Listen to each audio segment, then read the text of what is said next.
ఇక్కడ ఒక చిన్న పిల్లల కథ ఉంది తెలుగులో.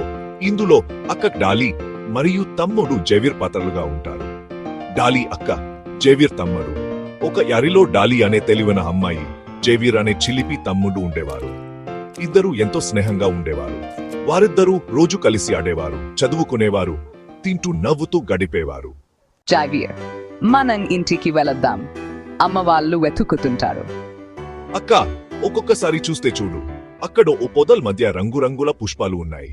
చూడు జేవియర్, ప్రకృతి ఎంత అందంగా ఉందో. కానీ మనం ఎక్కువసేపు ఇక్కడ ఉండకూడదు. తర్వాత వాళ్ళు ఆ పుష్పాల మధ్య చిన్న పూర బుట్ట తయారు చేశారు. జేవియర్ చేసిన బుట్టను డాలీ తంతలపై పెట్టుకుంది. ఇద్దరూ నవ్వుకుంటూ, పాటలు పాడుకుంటూ ఇంటికి వచ్చారు. అమ్మ, మేము అడవిలో కొంతసేపు తల్లిదండ్రులను మరిచిపోయాం. కానీ జేవియర్ మంచి బుట్ట తయారు చేశారు.